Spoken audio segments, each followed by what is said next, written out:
ada di sini, di Indonesia. Kirim sampelnya seperti apa? Kirim sampelnya ternyata kita pakai metode swab. Jadi sama kayak COVID ya. Kita masih ingat COVID itu kalau kita pengen tahu ada COVID atau enggak, kita di swab ya, di hidung. Nah, ayam itu juga sama. Kalau di swab di hidung, kecil sekali ya lubang hidungnya. Jadi nggak mungkin cotton bud ini bisa masuk. Jadi yang di swab adalah celah di langit-langit. Dan trakeanya langsung dimasukkan untuk ngambil lendirnya.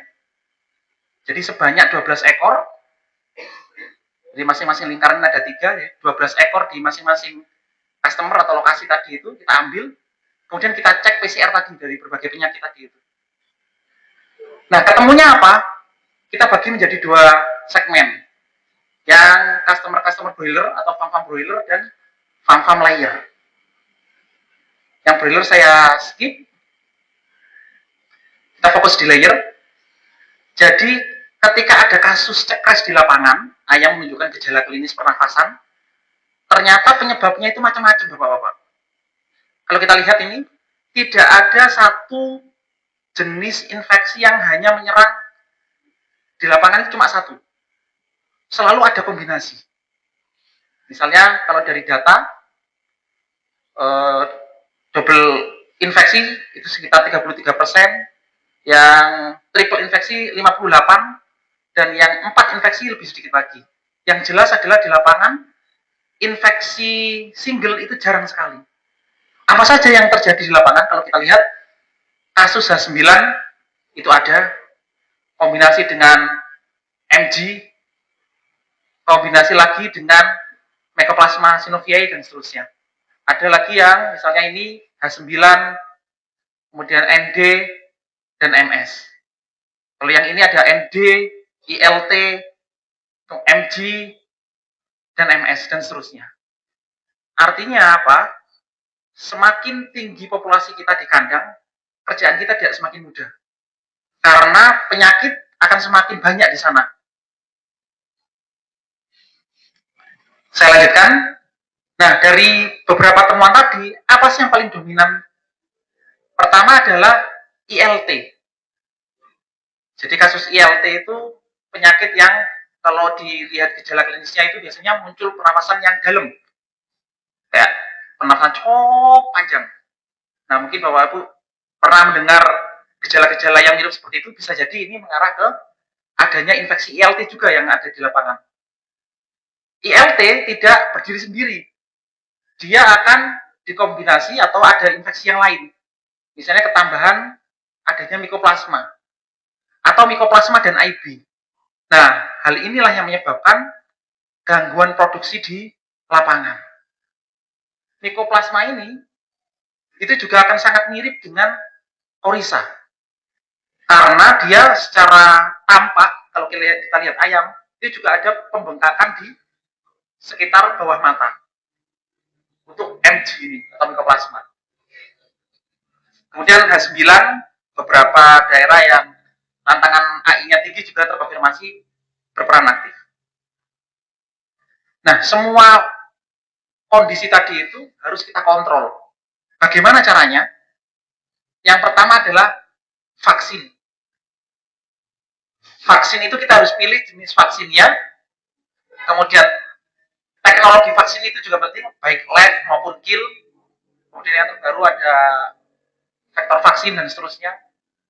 Tidak hanya vaksinnya, tetapi juga harus kita cek adalah vaksinasinya.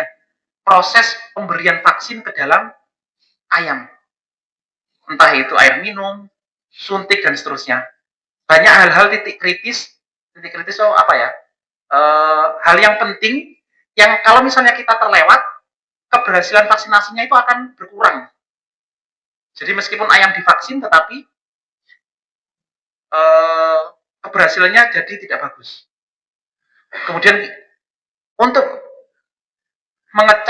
mengecek keberhasilan vaksinasi, maka yang kita lakukan adalah kita kontrol, kita audit.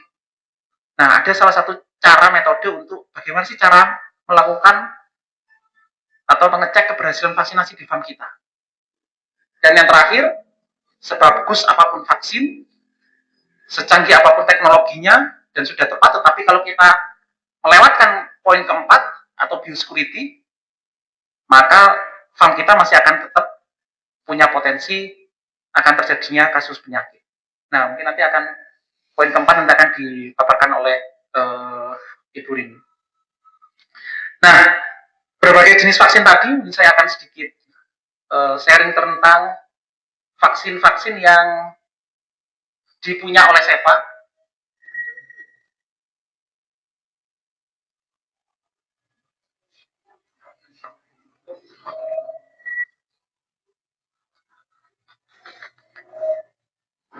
Jadi produk SEPA itu nanti akan dibawa oleh rekan-rekan kita dari SCI. Nah, beberapa produk vaksinnya nanti akan saya sedikit sharing ya ke Bapak Ibu semuanya. Jadi SEPA ini kalau kita lihat pusat atau kantor SEPA secara internasional ada di Prancis, jadi semua vaksin-vaksinnya akan didatangkan dari sana. Kemudian SEPA ini tidak hanya di Indonesia Bapak Ibu, jadi ada di beberapa negara, ada lebih dari 100 negara yang sudah dijangkau oleh SEPA, termasuk di Indonesia. Kemudian jenis vaksinnya juga bermacam-macam, sebenarnya tidak hanya ayam, tapi kita juga ada hewan kecil, ruminansia, babi, dan terutama perunggasan ya, kalau di Indonesia perunggasan.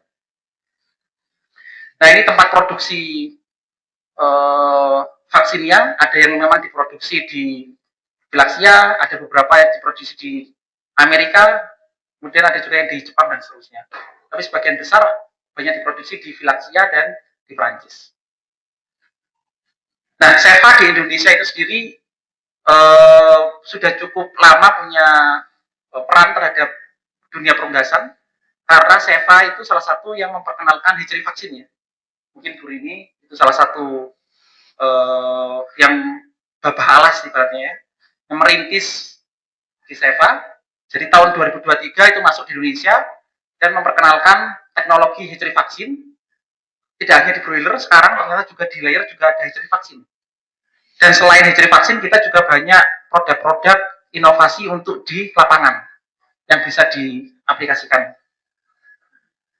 Nah, apa saja produk SEPA? Yang pertama adalah ini yang di hatchery. Jadi di hatchery itu bisa dilakukan vaksinasi bagi layer dan broiler ya. Itu adalah vaksin ND. Ini menggunakan teknologi vektor vaksin. Kemudian IB dan gumboro.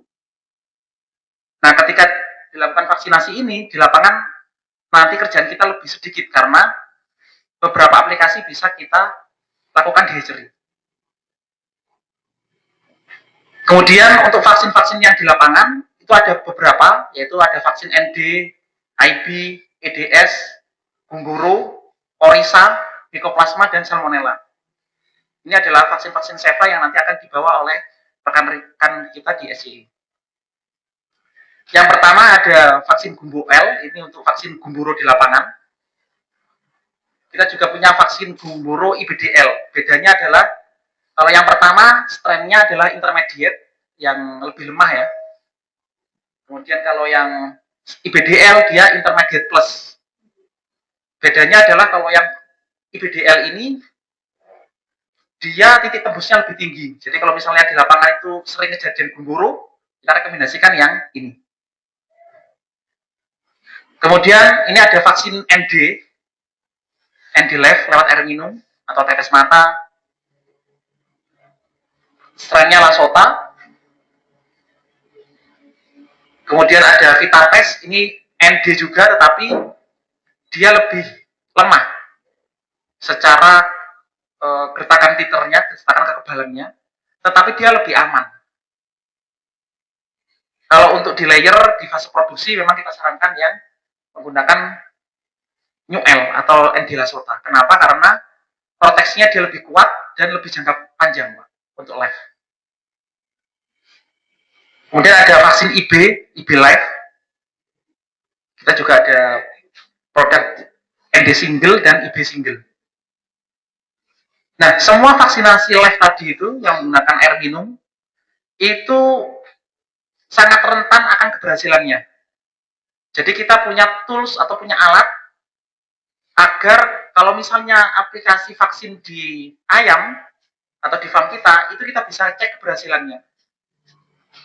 Kita punya namanya adalah Cevamun.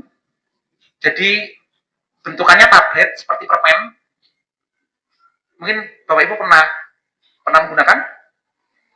Sudah ya.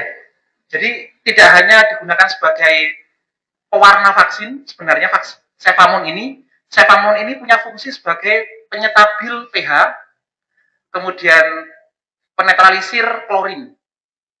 Jadi kalau di farm itu ada program klorin itu ternyata mengganggu vaksin, Pak. Jadi katakanlah di tandon itu ada bekasnya klorin, kemudian hari ini dilakukan vaksinasi, maka vaksinnya tidak optimal karena masih ada sisa-sisa klorin. Nah, dengan Cevamun ini dia bisa menetralisir klorin.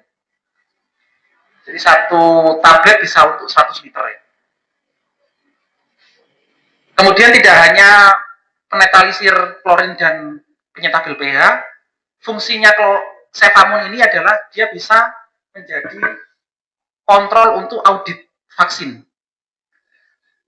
Jadi kita pelihara ayam kan tidak 1-2 ekor ya, tapi dalam jumlah populasi besar. Kemudian pada saat kita berikan vaksinasi, kita pengen tahu nih, benar nggak semua ayam kita yang di kandang ini tervaksin dengan dosis yang tepat. Nah, caranya gimana? Kita lakukan audit, Pak. Jadi setelah menggunakan Cevamun, kita bisa lakukan kontrol. Jadi mungkin ini pengingat ke bapak-bapak ibu semuanya, ada beberapa hal yang wajib dilakukan sebelum ayam itu divaksin. Karena vaksin itu diberikan hanya untuk ayam sehat. Maka yang pertama adalah kita harus cek kondisinya ayam, sehat apa tidak. Lalu jumlah vaksinnya harus sesuai.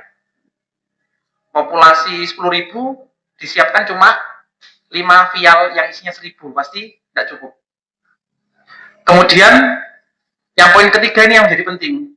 Vaksin itu harus disimpan di suhu 2-8 derajat.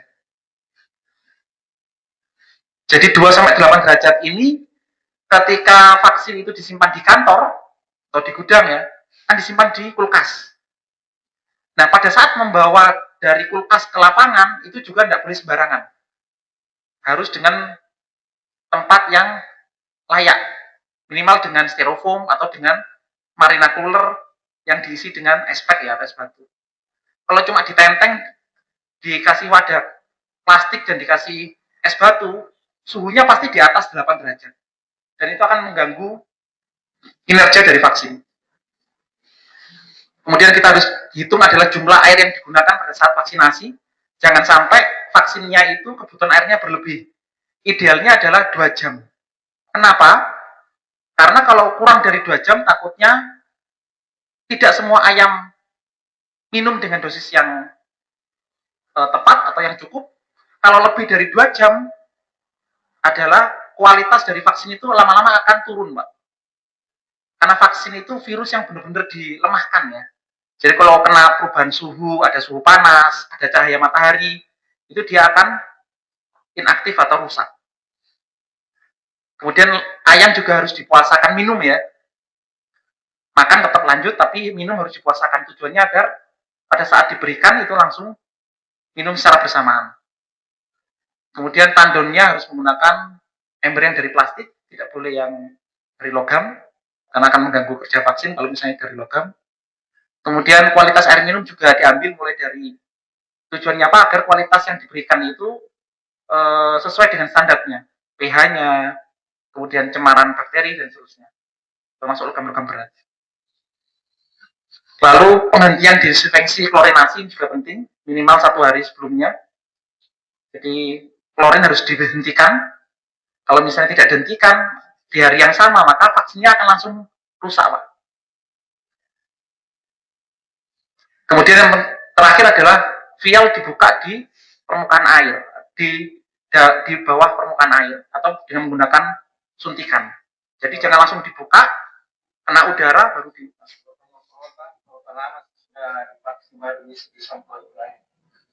Kalau penyemprotan minimal sehari sih, Pak. Sebenarnya vaksin itu ketika masuk di dalam ayam diminum, itu sebenarnya vaksin akan bekerja ya.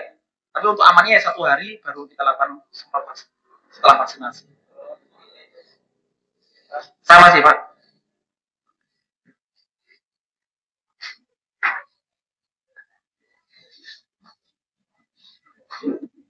Saya lanjut. Jadi itu adalah persiapan sebelum vaksinasi. Lalu ini adalah kontrol setelah vaksinasinya. Jadi setelah air minum diberikan yang ada isi vaksinnya, pertama kita cek adalah vaksin tadi udah sampai di ujung tempat minum apa enggak. Kalau misalnya dia pakai nipple, kan nggak kelihatan ya. Maka di ujung kandang harus dicek nih, di flashing, dibuka nih. Dibuka, kalau pakai siapapun, dia airnya akan warna biru. Jadi di flashing sampai keluar air biru yang menunjukkan bahwa air itu sampai di ujung. Kemudian yang kedua adalah kita cek semua tempat minum berisi larutan vaksinasi. Nah yang ketiga ini adalah kita harus men-trigger ayam itu untuk minum. Ini mungkin lebih banyak di kandang postal ya. Kandang postal ataupun di kandang baterai juga sama seperti prinsipnya. Sama seperti kita goreng pakan. Ketika ada gerakan, ayam itu dia akan aktif, intinya itu. Kemudian baru kita lakukan audit atau pengecekan keberhasilannya. Dengan cara apa? Jadi kita ambil, ini ibaratnya adalah satu kandang open ya, atau kandang close, atau bisa juga satu lorong gitu. Kalau di kandang close populasinya banyak, kita ada 3 jalur, kita ambil satu jalur itu 100 ekor. Kita cek di depan, ini bagian depan, ini bagian belakang, depan, kanan, kiri, tengah, belakang, kanan, dan kiri. Masing-masing 20, jadi ada 100 ekor. Kemudian dicek apanya? Dicek adalah warna biru di lidahnya. Kalau ayam kecil masih bisa kelihatan di tembolok, tapi kalau ayam layer, ayam besar, yang dilihat adalah lidahnya. Dalam satu populasi, itu standarnya adalah lebih dari 90% harus berwarna biru, Pak. Kalau kurang dari 90% berarti keberhasilan vaksinasinya kurang. Dan itu ada evaluasinya, apakah problemnya itu misalnya kita kurang men-trigger ayam, kurang goreng, kurang buat aktif, atau jumlah air minumnya kurang dan seterusnya. Yang jelas jika keberhasilan vaksinnya di atas 90%, maka vaksinasinya bagus. Ini adalah cara untuk melakukan audit atau mengecek keberhasilan vaksin melalui air minum ya di lapangan. Dan ini bisa dilakukan satu kali pengecekan 100 ekor itu nggak sampai 20 menit, Pak. 10 sampai 15 menit sudah selesai karena cuma melihat lidahnya sampai 100, kemudian kita centang di kertas gitu. Ini ada kotak-kotak sampai 100. Kalau berwarna biru kita checklist, kita contreng. Kita contreng. Kalau jumlahnya di atas 90 berarti vaksinasi yang kita lakukan itu sudah optimal. Di sini mungkin ada pertanyaan. Sudah pernah menggunakan Sevamun sebelumnya? Kisaran pH yang paling ideal ya pH balance ya, atau standar ya sekitaran 7 ya kurang lebihnya. Kalau di daerah sini kira-kira problem air lebih ke arah pH atau kandungan logam berat? Kandungan logam ya. Memang butuh treatment khusus ya memang untuk logam berat. Nah, dengan menggunakan Sevamun ini minimal kita bisa mengetahui kerataannya. Jadi vaksin yang kita berikan, kita yakin bahwa setiap individu ayam itu dia minum sesuai dengan dosisnya.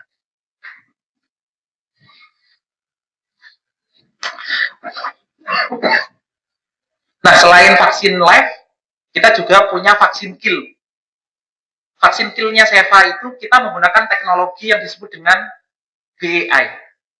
Jadi bedanya apa vaksin live dan vaksin kill? Kalau vaksin live, virus yang kita berikan di ayam itu dia hidup dan akan memperbanyak diri. Nah, kalau vaksin kill, virus yang diberikan di ayam dia sudah dimatikan. Dan ketika masuk di ayam dia akan langsung diserap atau dibentuk proses kekebalannya. Seva menggunakan teknologi BAI Jadi BEI itu adalah ketika ini gambaran virus utuh, kemudian ada metode lain yaitu biasanya beberapa supplier yang lain itu pakai formalin. Bener virus tadi itu mati karena dia vaksin kill ya, vaksin suntik, bener dia mati.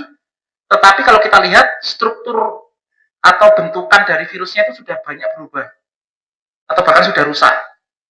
Nah, yang kita butuhkan itu tangan-tangan atau protein-protein yang ada di virusnya itu masih utuh.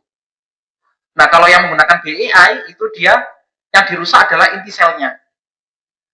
Tangan-tangan dan badan atau struktur virusnya itu masih utuh.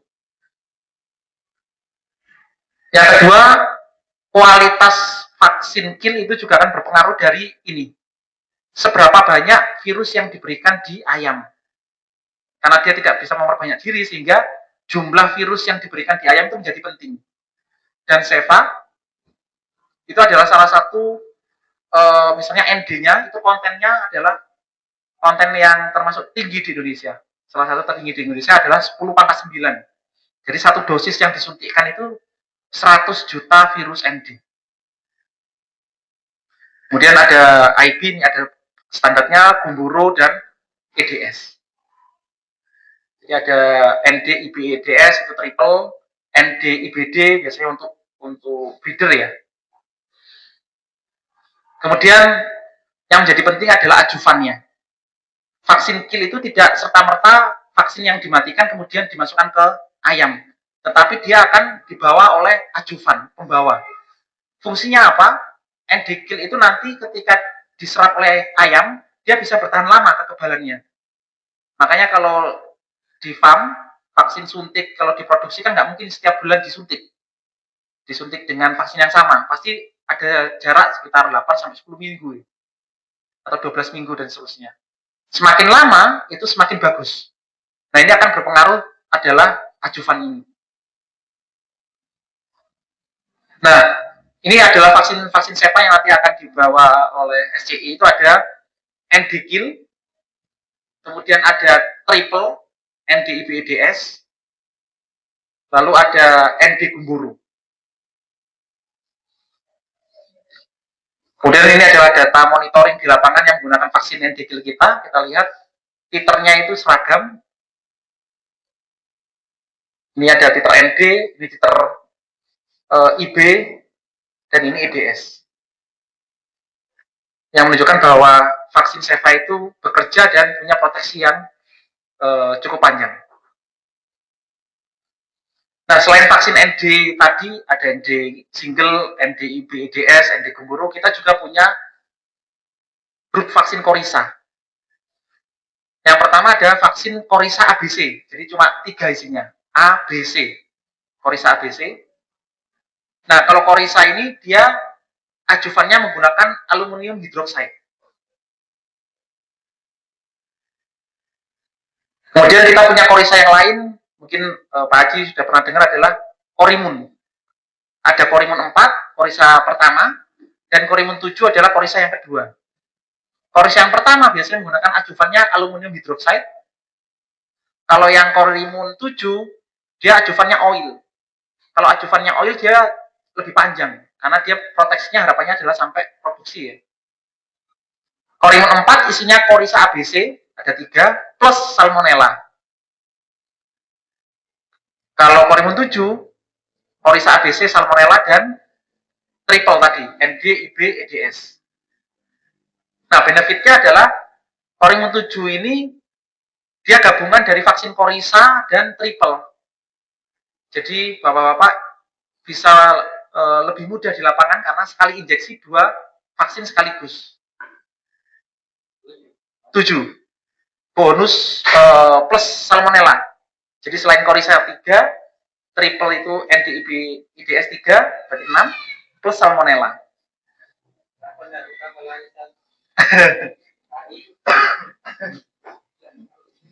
Kalau untuk AI kebijakan di Indonesia untuk sementara ini harus player lokal, Pak Haji. Karena kita adalah dari Prancis, jadi kita tidak bisa masuk untuk yang vaksin NDG. Ke depan itu kita ada ada vaksin AI yang dengan vektor vaksin, Pak Ji. Cuma aplikasinya dihatchery. Jadi ayam datang, itu sudah ada vaksin AI-nya. Cuma ini masih proses registrasi, proses perizinan dan seterusnya. Untuk sementara ini memang AI hanya supplier lokal yang bisa produksi ya, bisa diedarkan di Indonesia. Nah, apakah vaksin ini efektif?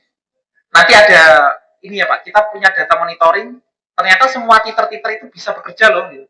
Kalau yang tadi menggunakan vaksin single, ND, IB, EDS kan terlihat bagus ya titernya ya. Nah nanti kita akan tunjukkan setelah menggunakan Korimun 7 seperti apa sih trennya gitu. Nah, nanti ada di slide saya selanjutnya. Intinya adalah Korimun 4 ini yang pertama, korisa pertama menggunakan ALOH atau aluminium tadi. Dia lebih ringan, tetapi dia punya sifat gertakan titernya atau pembentukan titernya dia lebih cepat. Ringan, cepat, tapi tidak terlalu panjang. Nah, yang korisa kedua, dia lebih lama atau lebih panjang kekebalannya, tetapi dia butuh waktu untuk pembentukan kekebalan.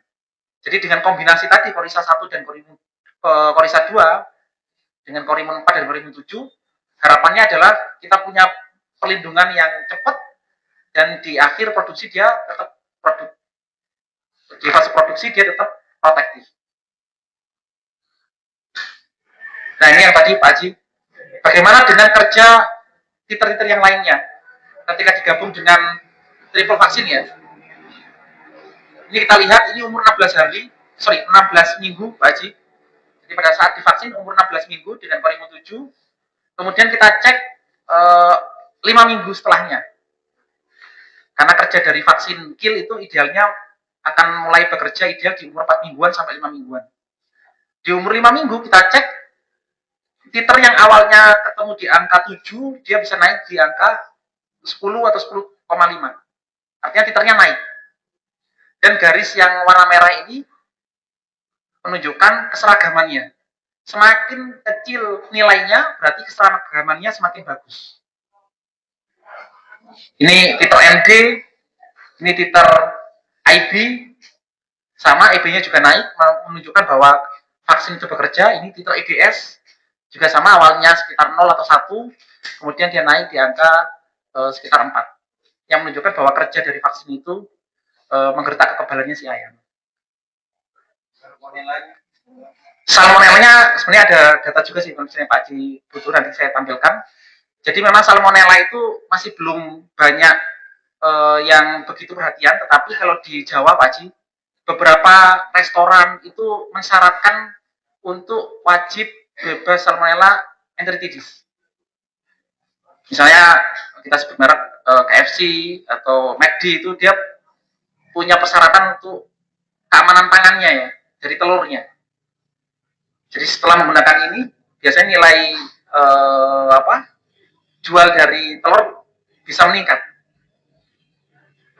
Dan kalau salmonella itu di program PS atau breeding itu wajib. Tapi kalau layer sekarang sudah mulai ke arah sana. Cuma sekarang masih pelan-pelan. Dan vaksin salmonella single itu cukup mahal.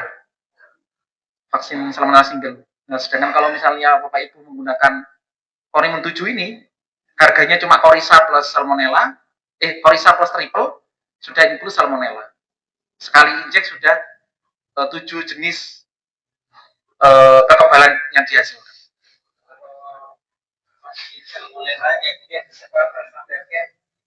Kalau sampai akhir enggak sih Pak Ji?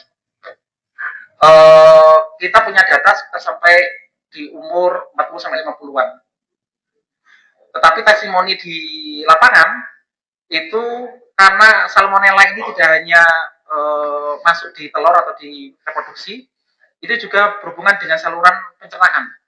Nanti kejadian diare atau enteritis yang disebabkan oleh salmonella dia akan lebih rendah atau turun. Sehingga di fase akhir atau mau panen total ya, mau akhir itu, kalau kita lihat di bagian kloakanya atau di bagian belakangnya si ayam itu dia relatif lebih bersih. Mungkin kalau umur tua ada beberapa bapak bisa melihat kadang ada putih-putih di sekitar bulu ya, yang menunjukkan ayam ini sering diare. Nah setelah menggunakan Corium 7 biasanya relatif lebih bersih. Ini testimoni dari peternak yang menggunakan Corium 7. Saya lanjut.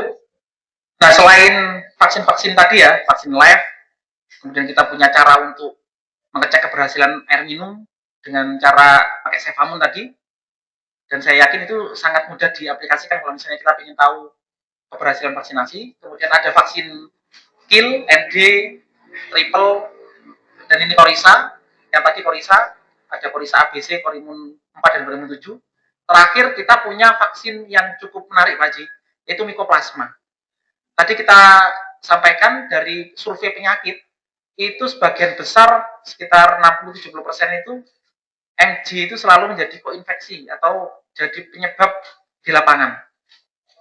Nah, Mycoplasma itu apa sih? Mycoplasma itu kalau istilahnya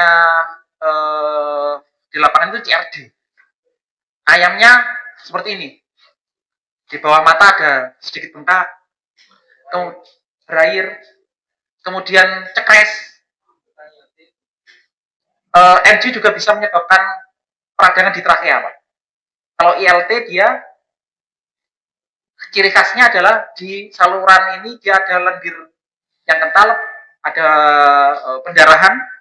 Kalau dia menyumbat di laring, di pangkal atas, ayam bisa mati karena dia nggak bisa bernafas. Tapi kalau ILT nggak sampai menyebabkan tersumbatnya trakea, hanya peradangan saja. Kalau ILT dia sampai parah ya, sampai dia menyumbat, sampai muncul plat, kadang sampai ada perkejuan dan seterusnya. Selain itu yang jadi ciri khas adalah ini Pak Ji. Ketika kita buka kantong hawa, jadi kantong hawa itu selaput di bagian dada dan bagian perut, itu muncul busa. Kalau parah, busa ini udah sampai keruh. Jadi idealnya itu transparan seperti ini, dia sampai keruh. Ini kondisi sudah parah ya. Ini yang disebabkan oleh Mycoplasma, gambarnya seperti ini. Yang seperti ini, atau yang ini Pak Ji? Yang ini. Mata berair, beberapa muncul bengkak-bengkak juga ya. Berbusa.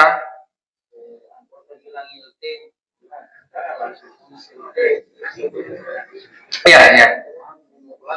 Bisa jadi Mycoplasma. Ini bisa kita lakukan dengan pengujian serologi. Ada vaksinnya Pak Haji. Saya izin lanjut. Jadi kalau selain gejala yang nampak tadi di kandang, ayam-ayamnya tadi muncul gejala seperti itu, yang nampak lagi adalah produksinya Pak Haji. Kalau kejadiannya awal, produksinya bisa turun drastis gini. Tapi yang lebih sering kejadian di lapangan karena MG itu sudah mendon di kandang, sudah ada di kandang dan sudah tinggal di sana ibaratnya seperti itu, maka yang muncul adalah kasus kronis. Jadi produksinya seperti gergaji.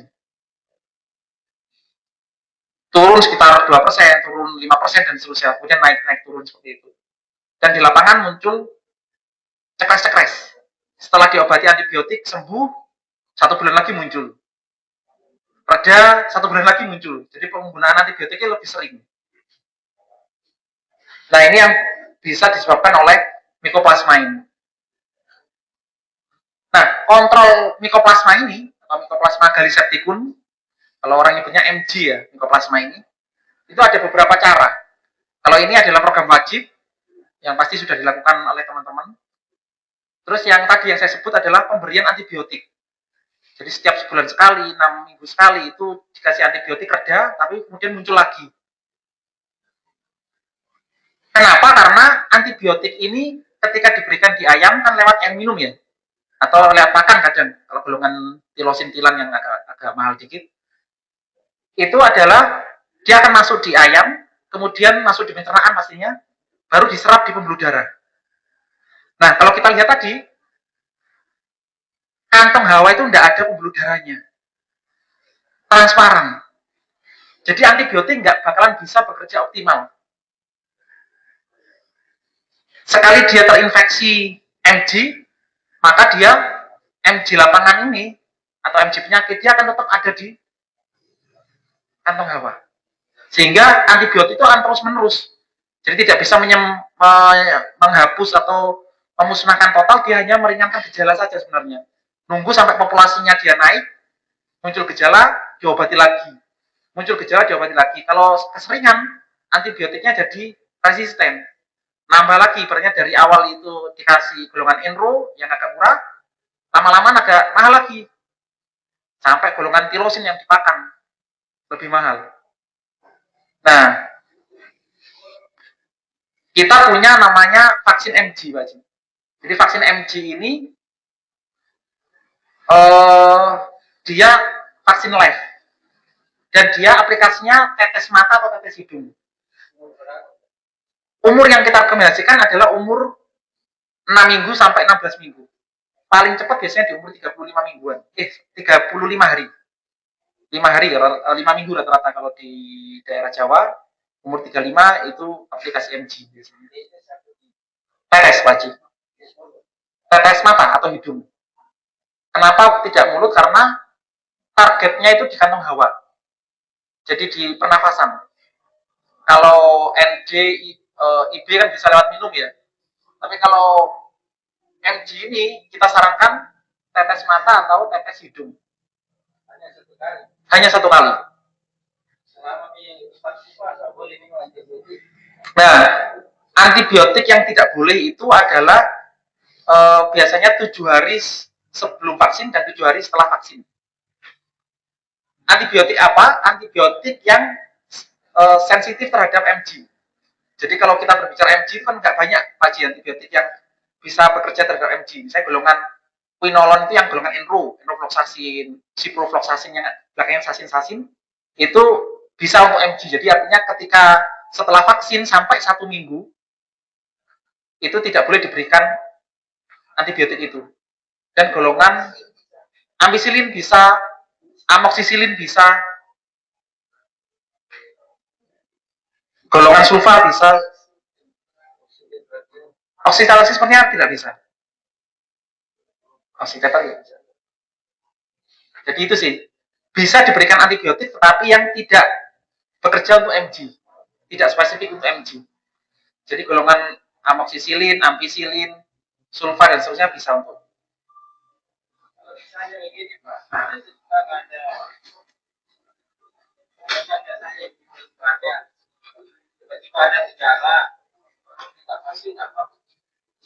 Oh ini. Jadi kenapa kita rekomendasinya itu sejak muda Pak Ji? Tujuannya adalah kantong hawa tadi itu biar bersih. Jangan sampai sebelum divaksin kantong hawanya sudah keruh. Kalau sudah keruh atau sudah ada MG lapangan yang di ayam, dia kurang efektif Pak Ji. Jadi kita harapkan memang di umur muda paling cepat 5 minggu. Jadi tujuannya agar kantong hawanya itu dia relatif steril, baru divaksin. Agar yang nanti akan berkoloni atau memperbanyak diri di kantong hawa itu yang MG vaksin. Ketika MG vaksin sudah ada di sini, MG tadi tidak menyebabkan penyakit, yang vaksin ya, ketika ada MG lapangan, dia berkompetisi. Akhirnya MG lapangan tidak sampai berkoloni atau memperbanyak diri di kantong hawa. Efeknya apa? Jadi ketika menggunakan vaksin MG ada beberapa keuntungan Pak Ji. Yang pertama adalah kalau kita bandingkan dengan program antibiotik tadi ya, misalnya kita ambil golongan enro yang paling murah, misalnya ini kita lakukan durasi 3 sampai 5 hari ya, antibiotik kan minimal 3 hari. Kita itu misalnya harganya 280 per liter, ini contoh misalnya selama 3 hari, maka penggunaan per 1.000 ekor itu bisa ketemu sampai 96.600 selama satu periode sampai panen ya. Kalau 1.000 ekor berarti per 1.000-nya sekitar 966.000 atau hampir sejuta. 3 hari. Kalau 5 hari bisa lebih tinggi lagi, bisa sampai panen hanya untuk enro saja itu sekitar 1,6 juta. Oh iya. Nah, jika menggunakan program vaksin, itu secara ekonomi dia lebih murah Pak Haji. Kisaran sekitar 950-an itu untuk 1000 dosisnya. Nah, kalau digabung Pak, misalnya ini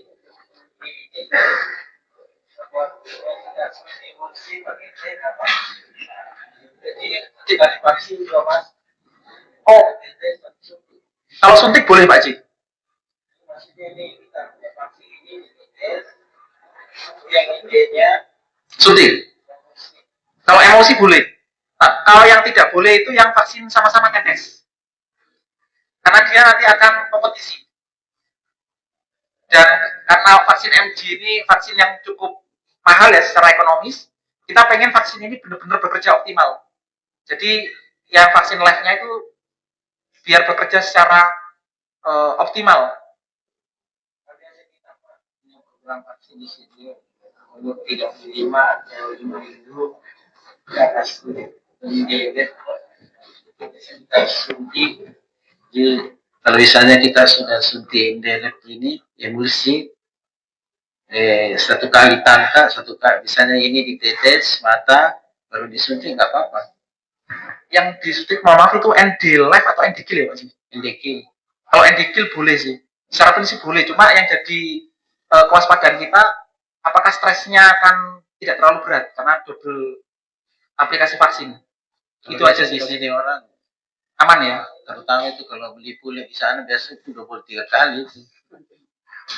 Iya iya iya. Prinsipnya dia katanya satu kali stres. Oh ya. Asalkan bisa kontrol stresnya, aman Pak Haji. Kalau untuk ND suntik ya, ND kill. Yang nggak boleh itu ND live.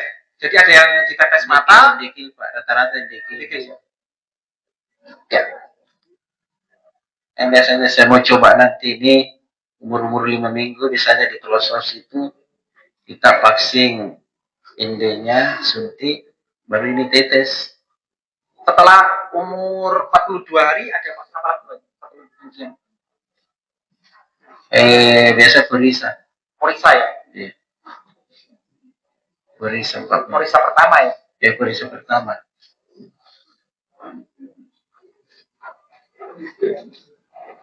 Kalau vaksin umur di bawah 35 lagi 28? Biasa di sini Gumboro.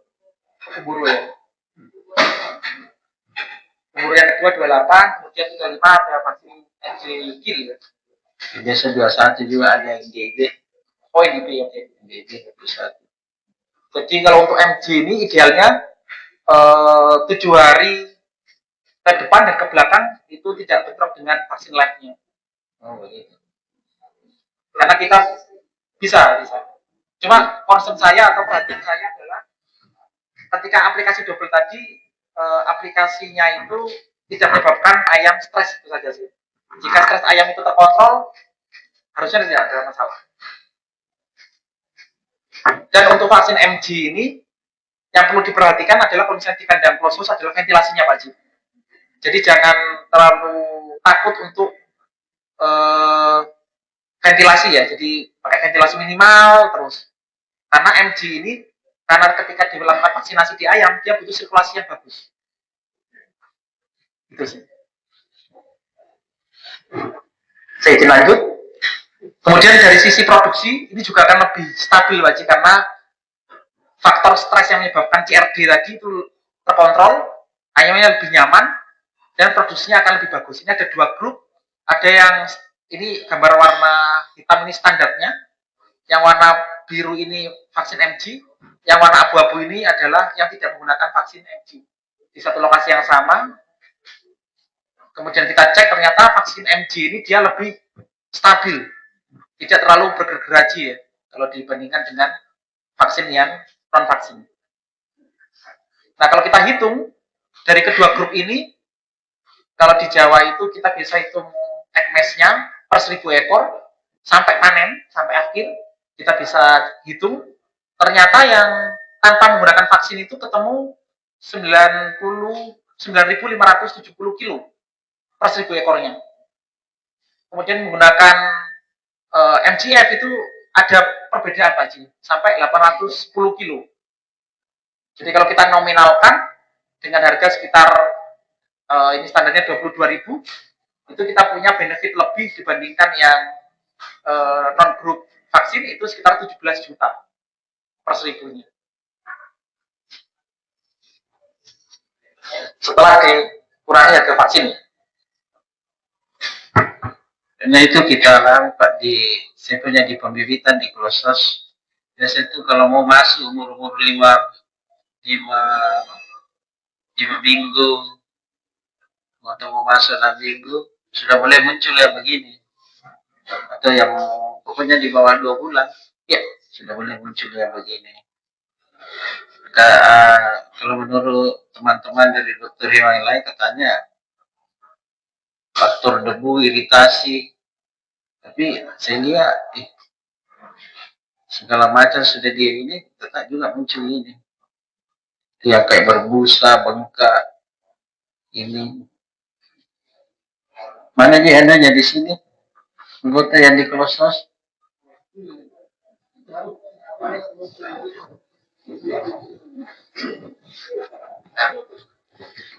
Assalamualaikum warahmatullahi wabarakatuh.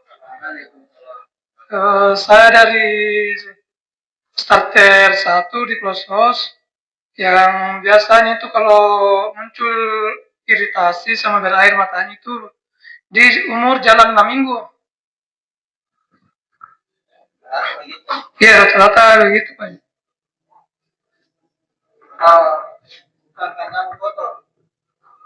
Kalau kanda ya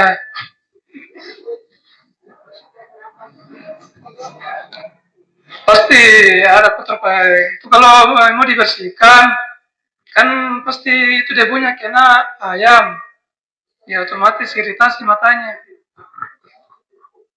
Kalau dibedah kantong hawanya tadi air saknya kondisinya seperti apa Mas? Apakah berbusa, jernih atau seperti apa? Kalau mau dibeda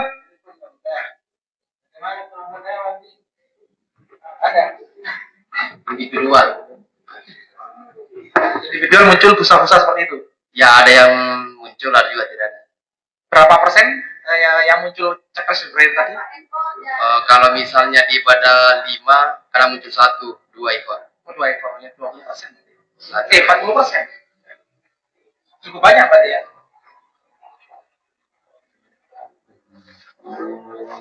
Nah,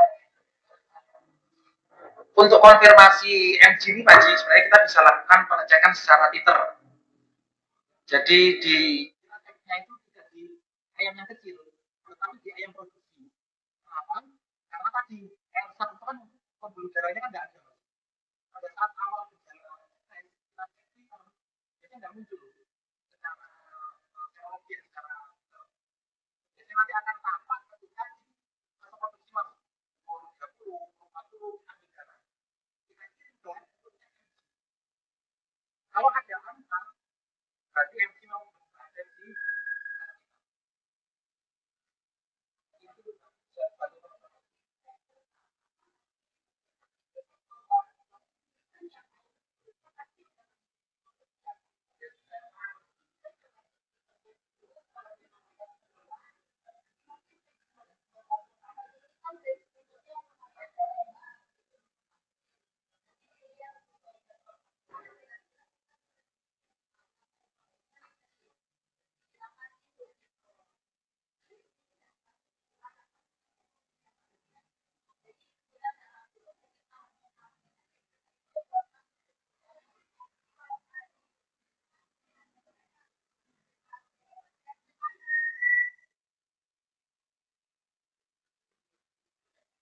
tambahnya ya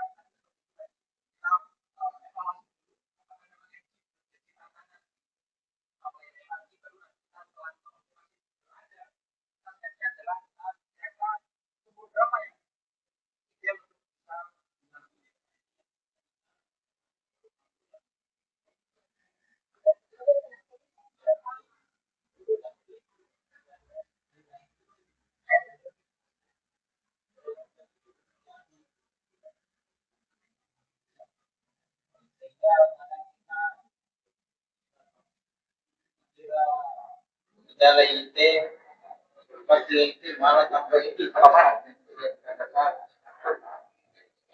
Jadi kalau vaksin lab itu ada beberapa penyebab yang menyebabkan vaksin lab yang diberikan di ayam itu post vaksinalnya dia panjang lagi. Satu adalah CRD, ada status MG, plasma ini. Kedua sirkulasi, tiga amonia, dan yang paling penting kesehatan ayamnya. Kalau kesehatan ayam biasanya post vaksinnya nggak berkelanjutan, tapi kalau di awal sudah kakak Bapak Ibu lakukan vaksin karena jadwalnya udah kejar-kejaran ya, biasanya penanganan setelah vaksin juga cukup berat ya. Bagus juga kan ada di produksi. Ya,